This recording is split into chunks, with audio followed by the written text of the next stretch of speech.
All right, so I'm going to start with the plants that were the most affected, which are the ones that I took cuttings from. This here was the purple fire spike that I had, and over here is the Grandiflora tubicina that already had some damage before the frost arrived. I'm not sure if it's dead. I'm kind of being hopeful. I'm going to leave it there for a couple weeks. I'm going to leave everything how it is for a couple weeks and just see if I get any new growth on anything.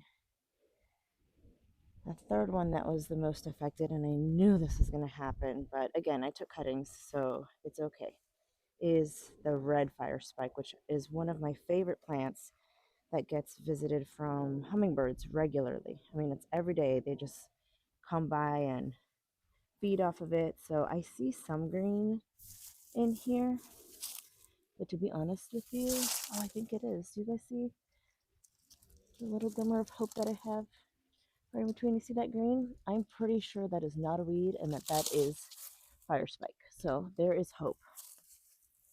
What I am surprised that survived without being covered is the Superbina. Very, very, very surprised. I thought I was going to lose it. Here's a little bloom. I believe this is a sparkling amethyst Superbina from Proven Winners.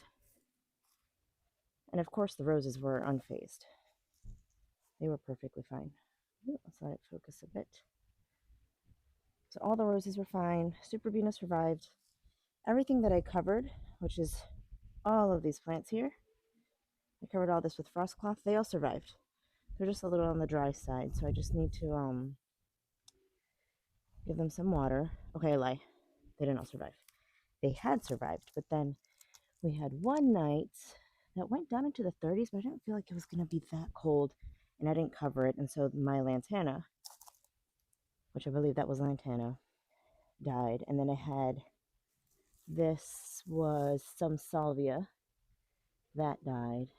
All my cool season annuals that I started from plugs, I mean, they're usually planted and blooming almost by now.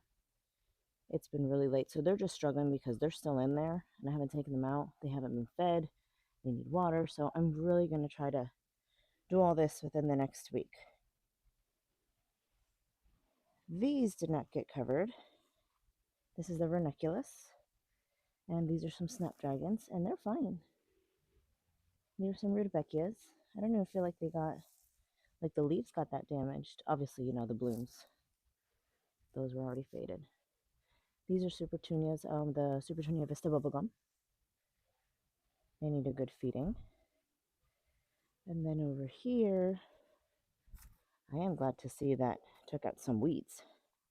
So that made me very happy. All those were weeds. This was a sun patient. I figured that would go. And then all of these little twigs that you see here, all of this, all that was coleus that I knew wasn't going to survive. And again, I took cuttings. I have this little coral honeysuckle. It's doing really well. I have another one over here.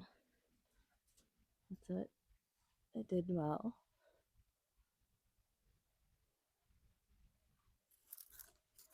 This one is done.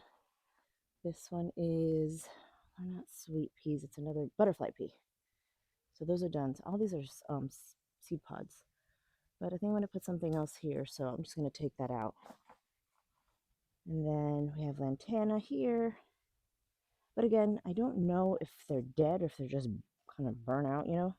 I'm going to give it a couple weeks. That was a penta. And see if they bounce back. If they don't, then I'll just take them out. And then this is a plumbago. I see some green in there, so I'm not worried about that. I know it's going to come back. This is a Santa Barbara, oh, it's like a Santa Barbara sage, I think it was. So some of it got burnt back, but I still have green growth, so not worried about that. Garden looks horrible. It looks like everything's dead, but I have a feeling some of these will bounce back. This was a lantana, pentas again, plumbago. But overall, I think it's pretty much what I expected. All the roses did well. They do need to be pruned back, but I'm not going to do that yet. I feel like we still should wait maybe a couple weeks. And then I put like an old curtain.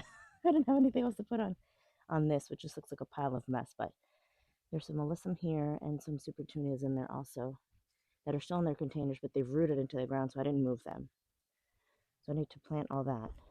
But overall, the roses did well. Oh, the only thing that I did notice that might be affected as well is the vine that was back here, which is Queen wreath.